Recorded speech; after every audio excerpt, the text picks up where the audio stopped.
Assalamualaikum warahmatullahi wabarakatuh.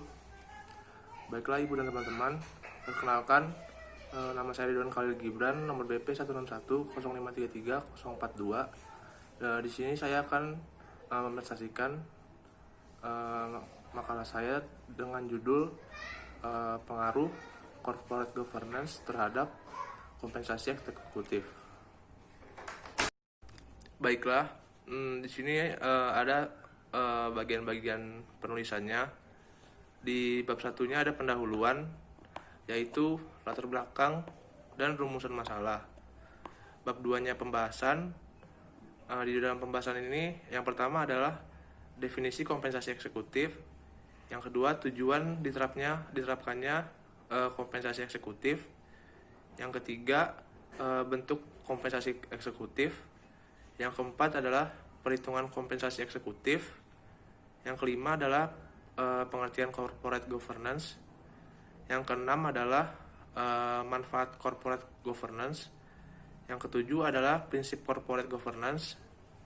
Yang ke-8 adalah pengaruh corporate governance terhadap kompensasi eksekutif. Kemudian di bab 3-nya ada kesimpulan. Baiklah, pertama kita masuk ke pendahuluan. Dalam pendahuluan ini, yang pertama adalah latar belakang. Isu terkait kompensasi yang diterima oleh para eksekutif di suatu perusahaan masih layak untuk diperbincangkan. Alasan utama yang membuat kompensasi eksekutif layak untuk diperbincangkan yaitu karena tingginya kompensasi yang diterima oleh para eksekutif yang tidak sesuai dengan kinerja perusahaan yang dihasilkannya. Kemudian kompensasi itu sendiri memiliki tujuan untuk memotivasi para eksekutif agar dapat meningkatkan kinerja perusahaannya. Kemudian Sudarsono tahun 2002 mengungkapkan bahwa dengan mengkaitkan kompensasi eksekutif dengan kinerja perusahaan, maka para eksekutif di perusahaan akan termotivasi untuk mengambil keputusan yang menguntungkan bagi para pemegang saham dan bagi perusahaan itu sendiri. Kemudian apabila kinerja perusahaan itu meningkat, maka nilai perusahaan itu sendiri akan meningkat dan kesejahteraan para pemegang saham juga akan mengalami peningkatan. Tetapi faktanya masih banyak eksekutif dalam perusahaan yang menerima kompensasi tinggi namun tidak sebanding dengan peningkatan kinerja perusahaannya. Hal inilah yang dapat menimbulkan kecaman dari publik, terutama dari pihak-pihak yang berkaitan. Perusahaan dipandang memiliki kinerja yang baik dengan didukung oleh terciptanya corporate governance yang baik juga. Kinerja dan corporate governance yang baik tersebut akan menghasilkan suatu imbalan atau jasa yang akan diterima oleh para eksekutif perusahaan dalam bentuk kompensasi. Besarnya kompensasi eksekutif ini bisa ditentukan dari kinerja yang dihasilkan oleh suatu perusahaan. Kemudian penelitian mengenai kompensasi eksekutif ini lebih banyak diteliti di negara-negara maju. Penyebabnya adalah semakin tingginya penerapan corporate governance dan mudahnya untuk mendapatkan data mengenai kompensasi eksekutif dari perusahaan swasta besar yang terdapat pada bursa saham. Kemudian kepemilikan institusional merupakan salah satu pengukuran dalam mekanisme corporate governance. Kepemilikan institusional ini dibutuhkan untuk membantu menentukan besaran kompensasi yang diterima oleh suatu eksekutif dalam suatu perusahaan. Pemberian kompensasi ini bertujuan untuk mengatasi permasalahan keagenan. Kemudian yang keduanya ada rumusan masalah. Yang pertama ini adalah apa yang dimaksud dengan kompensasi eksekutif. Yang kedua adalah apa tujuan diterapkan sistem kompensasi eksekutif. Yang ketiga ada apa saja bentuk dari kompensasi eksekutif. Yang keempat adalah bagaimana cara perhitungan kompensasi eksekutif. Yang kelima adalah apa yang dimaksud dengan corporate governance. Yang keenam adalah apa manfaat dari corporate governance. Yang ketujuh adalah apa prinsip dari corporate governance. Yang ke-8 adalah apa pengaruh corporate governance terhadap kompensasi eksekutif. Baiklah, yang kedua ada pembahasan. Bahasan pertama adalah definisi kompensasi eksekutif.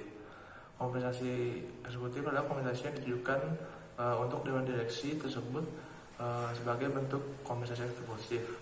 Dan menjelaskan kompensasi eksekutif yaitu sebuah rencana kompensasi eksekutif merupakan suatu kontrak keagenan atau perjanjian antara perusahaan dan manajer dengan memberikan kompensasi kepada manajer yang didasarkan pada satu atau lebih pengukuran kinerja dalam mengoperasikan suatu perusahaan. Kompensasi eksekutif yaitu suatu kompensasi kepada para dewan eksekutif atau orang-orang yang mempunyai jabatan pada 2 tingkat teratas di suatu perusahaan. Kompensasi eksekutif merupakan insentif yang diberikan oleh perusahaan kepada para eksekutif perusahaan atas kinerja yang diberikan kepada suatu perusahaan. Kemudian yang kedua adalah tujuan diterapkannya sistem kompensasi eksekutif.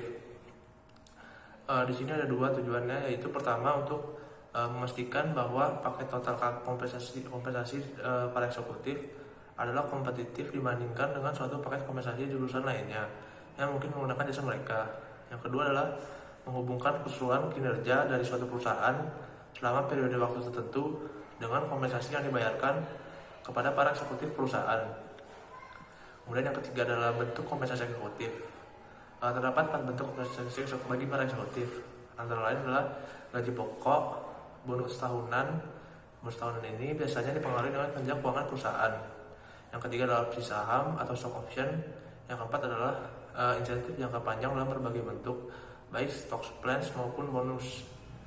Kompensasi ini secara umum dibagi 2, yaitu kompensasi langsung dan kompensasi tidak langsung. Kompensasi langsung yaitu berupa gaji pokok, tunjangan, upah lembur, insentif, dan bonus. Kemudian kompensasi tidak langsung yaitu tunjangan pensiun, asuransi, jaminan sosial, pelatihan, cuti kerja, dan pesangon. Kemudian ada yang keempat adalah cara perhitungan kompensasi eksekutif, yaitu adalah total kompensasi dibagi laba atau rugi setelah pajak dikali 100%. Kemudian ada yang kelima, ada definisi corporate governance. Tata kelola perusahaan atau corporate governance yaitu suatu sistem yang terdiri dari struktur, prosedur, dan mekanisme yang dirancang dengan tujuan untuk pengelolaan suatu perusahaan dengan berlandaskan prinsip akuntabilitas yang akan meningkatkan nilai perusahaan dalam suatu jangka yang panjang. Kemudian OECD melihat corporate governance sebagai suatu sistem yang mana sebuah perusahaan itu atau entitas bisnis harus diarahkan dan diawasi. Sejalan dengan itu, maka struktur dari corporate governance mengumumkan distribusi hak-hak dan tanggung jawab dari masing-masing yang terlibat dalam suatu bisnis, yaitu antara lain dengan komisaris dan direksi maupun manajer. Kemudian yang ke-6 ada manfaat corporate governance, yaitu manfaatnya yang pertama adalah meningkatkan kinerja perusahaan melalui terciptanya suatu proses pengambilan keputusan yang menjadi lebih baik, meningkatkan efisiensi operasional perusahaan, serta lebih meningkatkan pelayanan kepada para stakeholders. Yang kedua adalah mendapatkan suatu dana pembiayaan yang lebih terjangkau sehingga dapat meningkatkan nilai korporasi. Kemudian yang ketiga adalah mengembalikan kepercayaan kepada para investor untuk menanamkan modalnya di Indonesia. Kemudian yang keempat adalah shareholder akan terasa lebih puas dengan kinerja suatu perusahaan karena akan meningkatkan shareholder value dan dividen. Kemudian yang ketujuh adalah prinsip-prinsip corporate governance. Yang pertama adalah transparansi. Untuk menjaga objektivitas dalam menjalankan suatu perusahaan, maka harus mengungkapkan informasi yang material dan relevan, yaitu dengan cara mudah diakses dan dipahami oleh para stakeholders. Kemudian yang kedua, akuntabilitas. Perusahaan harus mempertanggungjawabkan kinerjanya secara transparan dan independen. Untuk itu perusahaan harus dikelola secara benar, terukur sesuai dengan kepentingan para pemegang saham dengan tetap mempertimbangkan kepentingan stakeholders lain. Akuntabilitas ini merupakan cara yang diperlukan untuk mencapai kinerja berkesinambungan. Dan yang ketiga adalah pertanggungjawaban. Perusahaan harus mempertanggungjawabkan terhadap publik dan lingkungannya Kemudian perusahaan harus mentaati suatu peraturan perundang-undangan yang berlaku sehingga dapat menjaga kesinambungan usahanya dalam jangka waktu yang panjang. Yang keempat ada independensi, yaitu pelaksanaan perusahaan harus dikelola secara independen sehingga masing-masing bagian dari suatu perusahaan dapat berfungsi tanpa saling mendominasi dan tidak dapat dipengaruhi oleh pihak lain. Yang kelima ada kewajaran. Suatu perusahaan harus senantiasa memperhatikan kepentingan stakeholder berdasarkan atas perlakuan yang setara atau equal treatment dan asas manfaat yang wajar. Kemudian yang kedelapan adalah pengaruh corporate governance terhadap kompensasi eksekutif. Corporate governance ini tidak terlalu berpengaruh terhadap pemberian kompensasi kepada eksekutif di suatu perusahaan. Tapi dengan corporate governance ini maka akan berdampak pada penerapan sistem pengawasan atau monitoring pada suatu perusahaan menjadi lebih baik dan efisien, sehingga penetapan mengenai kompensasi akan menjadi lebih terbuka. Maka secara tidak langsung corporate governance ini dapat mempengaruhi kinerja suatu eksekutif di perusahaan. Eksekutif akan bekerja lebih baik agar meningkatkan nilai perusahaan, sehingga eksekutif akan mendapatkan kompensasi yang sepadan dengan kinerjanya. Kemudian kita masuk ke bab 3, yaitu kesimpulan. Pada kesimpulan ini, kompensasi eksekutif yaitu suatu kompensasi kepada para dewan eksekutif atau orang-orang yang mempunyai jabatan pada 2 tingkat teratas suatu perusahaan. Sedangkan tata kelola perusahaan atau corporate governance yaitu suatu sistem yang terdiri dari sekumpulan struktur, prosedur, dan mekanisme yang dirancang bertujuan untuk pengelolaan suatu perusahaan dengan berdasarkan prinsip akuntabilitas yang dapat meningkatkan nilai perusahaan dalam jangka panjang. Kemudian adalah pengaruh corporate governance eksekutif ini tidak terlalu signifikan. Tetapi dengan corporate governance ini yang diterapkan secara baik akan berdampak pada penerapan sistem pengawasan atau monitoring pada suatu perusahaan menjadi lebih baik dan efisien, sehingga penetapan mengenai kompensasi akan menjadi lebih terbuka.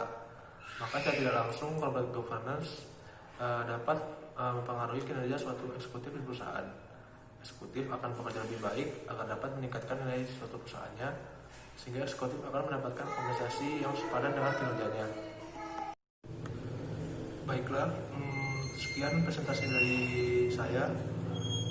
Kurang lebihnya mohon maaf. Terima kasih kepada ibu dan teman-teman.